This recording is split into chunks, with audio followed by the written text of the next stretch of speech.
자, A를 A로 읽는 네 번째 단어는 이것도 마찬가지로 꽤 길죠. 왜 이렇게 자꾸 선생님 긴 것만 자꾸 해서 머리 아프게 하세요? 우리가 이 정도 수준의 영어는 공부하실 수 있을 정도가 되셨다.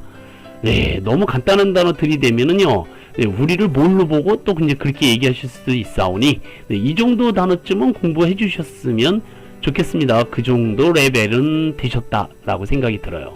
자, ASTRONAUT로 끝났습니다. 첫 번째 알파벳은 에라고 읽는다라고 했사오니 S 이렇게 되겠죠. S까지 합하면 S, 트, 뒤에 자음이 없기 때문에 트, R오는 로, 그 에스트로, 그 다음에 NAUT. 지난번에 우리가 공부하셨던 기억이 나실 수 있으실까 좀 걱정이 되긴 하는데, AU는요, A 다음에 U가 오면 A는 O 발음이 난다라는 특이 발음을 공부한 적이 있으세요? 기억 안 나셔도 괜찮으니까요, 오늘 익혀두세요. A 다음에 U가 오게 되면 A는 O 발음으로 있습니다. 그래서 No가 돼요. Note. 네, 그럼 앞에 있는 알파벳들과 합쳐지면 Astronaut가 되는데, 그 뒤에 있는 note를 빠르게 읽는 소리를 다시 한글로 적다 보니까 not이라고 적어드렸어요. 자, 읽어보실까요? Astronaut, astronaut. 네, 천천히 읽으시면 astronaut 이렇게 있습니다. 근데 이걸 빨리 읽게 되니까 astronaut, astronaut 이렇게 있습니다. 이 astronaut은 알고 계셔야 되는 단어입니다. 우리나라가 그 누리호를 우주로 발사를 시켰거든요. 그쵸? 우리나라도 이제 우주인을 생성해 낼 수 있는 과학기술 강국이 됐다 이겁니다. 그러니까 과거에는요, 우주선을 타고 우주에 날아가고 싶어요, 우주 비행사가 되고 싶어요. 그럼 우리나라 아이들은요, 제가 보기에는 헛된 꿈이다, 꿈을 버려라 이렇게 생각을 했었거든요. 왜냐면 러시아 쪽에 가서 돈을 어마어마하게 내고 배워야 되니까. 근데 이제 우리나라도 애스트로넛이 될 수 있는 가능성이 무한대로 열렸다 이겁니다. 네, 과기대라든지 서울대, 연고대 할 것 없이 그야말로 과학기술에 대한 투자와 그 분야가 어마어마하게 지금 진행되고 있음에 그야말로 자라나는 청소년들한테 정말로 기쁜 소식이 아닐 수 없죠. 그쵸? 네, 대단합니다. 네, 박수 쳐드리고 싶으네요. 그야말로 미국이나 정말 강대국처럼 우리나라도 우주선을 쏘아 올렸다. 이제 달에도 가고요, 화성에도 가고요. 그러지 않을까요? 네.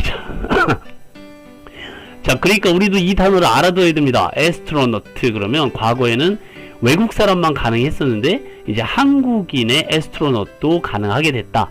네, 물론 우리나라 사람의 에스트로넛도 있죠. 하지만 러시아 그 우주선을 타고 갔으니까 네, 새빵이었죠. 새빵살이. 근데 우리나라도 이제는 에스트로넛이 얼마든지 나올 수 있다라는 점에서 우리가 참 자랑스럽게 여겨주셨으면 좋겠습니다. 당연히 이 단어도 외우셔서 astronaut, astronaut. 네, 어렵지 않은 단어고요. 어려워도 외우시는 게 신상에 이로우실 듯 합니다. 자, astronaut, astronaut 잘 기억해 두세요. 다섯 번째 단어도 만만치 않습니다. 이 정도 수준쯤이야. 이제 이렇게 생각해 주세요. ATMOSPHERE. A는 에 발음이 난다고 했사오니 에라고 읽으시면 되겠고요. 그 다음에 T라는 자음이 혼자 이렇게 떡하니 뒤에 미음 발음하고요. 이 두 개는 합칠 수가 없죠. 티읕하고 미음하고 합칠 수 없사오니 A하고 T를 합칠 수 있습니다. 그러면 T는 시옷 받침으로 들어가게 돼요. T는 시옷 받침으로 들어가면 at이라고 읽죠. 미국은 T로 통일하고요. 우리나라는 시옷으로 통일했음을 다시 한번 상기하셨으면 좋겠습니다. 자, 그러면 at이고요. 그 다음에 mo, s. 자, ph 발음은요, f 발음에 가깝게 난다라고 한번 자음 규칙을 설명드릴 때 특이 발음으로 소개시켜 드린 적이 있어요. 만약에 기억이 안 나시면 다시 뒤져보셔야 돼요. 아시겠죠? 네, 그 다음에 ERE가 왔으니까요. E로 끝난 단어 앞에 있는 모음은 알파벳 이름 그대로 읽어준다. 기억나시나요? 그럼 P가 됩니다. P. 그 다음에 R로 끝났으니까 마지막 이는 읽지 않고, 예, R은 혀를 꼬부리시면 돼요. 그럼 peer, peer 이렇게 읽으시면 돼요. At most peer 이렇게 읽으시게 되면 한글로 써드리면 이렇게 돼요. atmosphere. 자, 읽어보실까요? atmosphere, atmosphere, atmosphere. 이 단어는요, 분위기, 공기, 기운, 기류, 지구의 대기를 atmosphere라고 합니다. 뭐 예를 들면은 이런 거예요. 이 The Earth's Atmosphere 이렇게 제목이 되는데 지구의 대기라고 그래서요. 네, 뭐 예를 들면은 무슨 대기권, 성층권 뭐 이런 것들 있잖아요. 네, 그런 것들을 전부 다 atmosphere라고 얘기를 하시는 거예요. 꼭 우주 공간에서의 대기를 얘기하는 것뿐만 아니라요.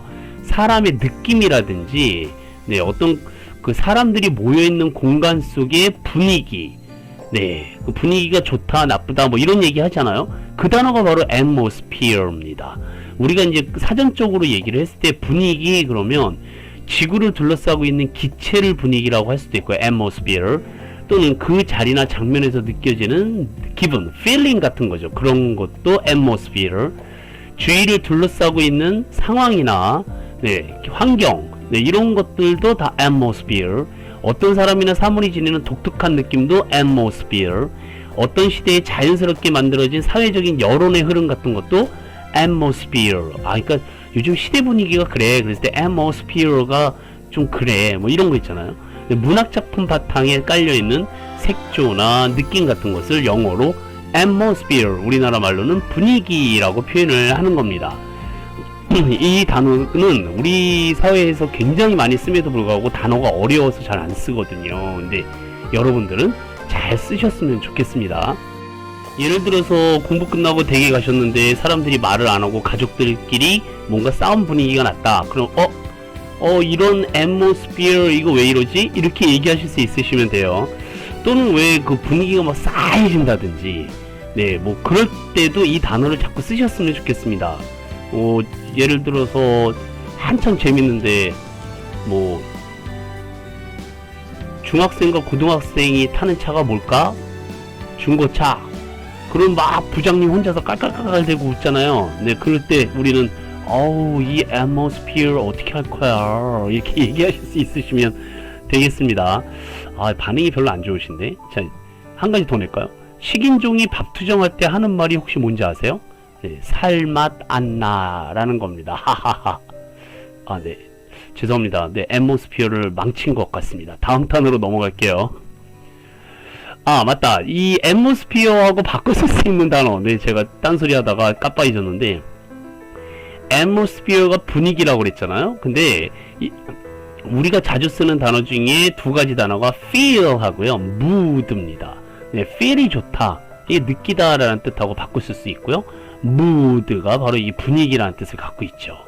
네, 이 mood가 되게 좋은데 뭐 이렇게 얘기할 때도, 네, 이 단어, 영어 단어를 쓰죠. 그러니까 세 단어를 같은 단어로 꼭 좀 알아두세요. atmosphere, feel, mood라는 단어가 같은 단어로 쓰인다라는 것. 자, 여섯 번째 단어입니다. 이번엔 간단해 보입니다. ACN입니다. 자, 그런데 이 단어의 발음을 들어보시면 굉장히 특이하실 거예요.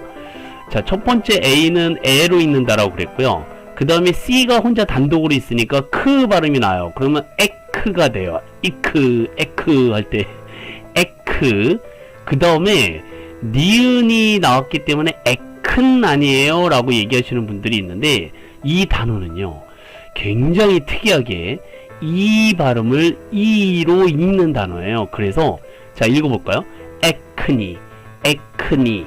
이걸 빠르게 읽게 되면 앵니, 앵니. 네, 또는 그냥 우리가 알고 있는 로마자 표기법 발음대로 아크네, 아크네 이렇게도 읽을 때가 있다라는 거예요. 자, 실제 원어민 발음을 제가 잠깐 흉내내서 들려드리면 acne, acne, acne, acne 이렇게 있거든요. 네, 근데 이제 우리끼리 있으니까 그냥 acne, acne, acne 이렇게 얘기하셔도 좋습니다. 물론 이제 미국 사람들은 못 알아듣겠죠. 우리끼리는 알아들어도. 자, 어쨌든 acne 그러면 뭐 이마라든지 뺨이라든지 뭐 턱이라든지 몸에 난 어떤 피부 트러블 같은 거 있잖아요. 그런 거를 액니라고 그럽니다. 굉장히 생소하게 느끼시는 분들은요, 오늘 약국에 한번 가보세요. 그래서 그 피부에 관련된 약들만 모아둔 곳에 보시면은요, 의외로 액니라고 한글로 써줘놓은 약들이 굉장히 많다라는 걸 아시게 될 거예요. 네, 아크네도 있고요. 네, 액니도 있고요. 네, 액니가 굉장히 많아요. 네, 영어 단어는 거의 찾아볼 수가 없고 액니 그러는 경우가 꽤 많이 있습니다. 한번 꼭 찾아보셨으면 좋겠어요. 이게 그 중고등학교 여학생들이나 남학생들이요, 이 외모에 굉장히 신경을 많이 쓸 텐데, 사실 피할 수 없는 게 바로 액니거든요. 그래서 이 청소년들이 굉장히 많이 사간다고 그래요.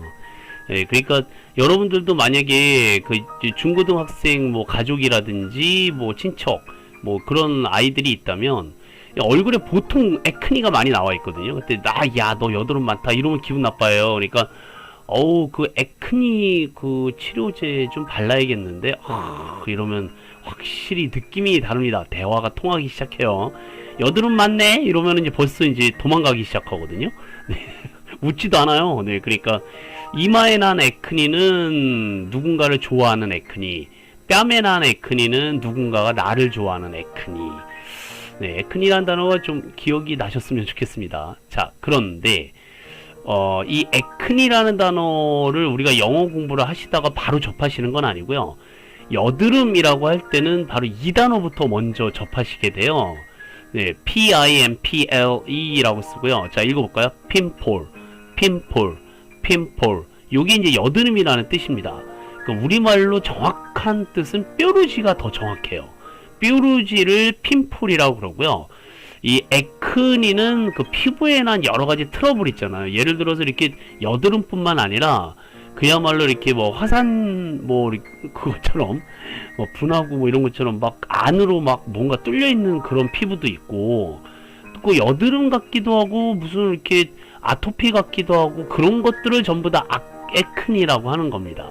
네, 우리가 알고 있는 일반적인 여드름이나 뾰루지는 핀풀이라고 하시는 거예요. 그래서 액니와 핀풀을 두 개를 다 기억해 두셨으면 좋겠습니다. 그러니까 그 얼굴에 난 어떤 여드름 같은 걸 보고 핀풀이네 이러셔도 좋고요. 액니가 심하네 이렇게 얘기하셔도 괜찮아요. 네, 두 단어를 꼭 알고 계시는 게 신상에 이로우실 듯합니다. 그리고 이제 아주 그 고급 표현이 바로 breakout입니다. breakout. 요게 이제 여드름, 뾰루지, 피부 트러블을 다 포함하는 말인데요. 예를 들어서 우리나라 말로는 왜 피부 발진이 일어났다라는 어려운 말을 쓰시잖아요. 그 발진이라는 표현이 바로 breakout이에요. 네, 그러니까 세 가지 단어 꼭 알아두세요. acne, pimple, breakout. 네, 그러니까 내 피부가 막 일어났어 이러지 마시고 breakout이 심해 이렇게 얘기하시면 굉장히 세련되어 보이실 거예요. 자, acne, pimple, breakout. 네, 기억해 두셔야 될 중요 단어들이 되겠습니다. 자, 7번째 단어 볼까요? 자, 이것도 굉장히 중요하고요. 알고 계셔야 되는데 오늘 처음 보시는 분들 꽤 있으실 거예요. 자, A는 에 발음으로 시작된다라는 단어들만 공부하고 계시니까 에고요. 그 다음에 AL은 네, 벌이 되겠죠. 벌 또는 발 또는 벨. 네, 그렇게 읽을 수 있고요. L은 쌍리을이니까 리을이 한 번 더 들어가요. 론이 되겠죠. 자, 그럼 마지막 이는 읽지 않느냐? 아까 방금 공부하셨던 액니에서 이를 읽었잖아요. 이 단어도 마찬가지입니다. 이 단어도 이 노르딕계, 그러니까 노르웨이라든지 이쪽 북유럽 쪽의 언어라서 그런데요. 마지막에 오는 이를 읽는 단어 두 번째입니다. 여드름이라는 단어인 액니와 바로 이 단어예요. 자, 읽어보실까요? 에벌로니, 에벌로니, 에벌로니, 에벌로니, 에벌로니, 에벌로니, 에벌로니. 전복입니다. 네, 여러분들 전복을 너무나도 잘 알고 계시는 한국 이 해산물인데 영어로 어떻게 할까를 궁금해 해본 적이 별로 없으실 거예요. 그쵸? 네, 근데 제가 해산물 가게를 지나치다가 봤는데 요즘은 외국 사람들도 꽤 많이 오기 때문에 시내에 나가 보니까 이렇게 영어로 써놨더라고요. 그래서 저는 처음에 이게 그 아발론 이렇게만 알고 있었어요. 그냥 상식적으로 그냥 아발론 그게 전복이지 이랬었는데, 혹시나 하는 마음에 다시 한번 찾아봤거든요. 한 번도 제대로 들어본 적이 없어서, 네, 그 들어봤더니 이제 이 발음까지 하는 그런 단어였습니다. 네, 저도 열심히 공부해야 돼요. 영어 선생이라도. 자, 자꾸 까먹거든요. 자, 읽어보겠습니다. 에벌로니, 전복입니다. 네, 그야말로 바다의 산삼이라고 부르는 거죠. 아미노산 풍부하고요. 원기 회복에 도움이 되고요. 동맥경화, 고혈압, 네, 이런 혈관 질환을 예방할 수 있고요. 아르기닌 성분이 너무 많아서 이게 뭐냐면 지방을 분해하는, 그래서 체중 감량, 네, 몸매 유지, 피부 그 상태를 매끈매끈하게 해주는, 네, 주름살 제거에도 좋고요.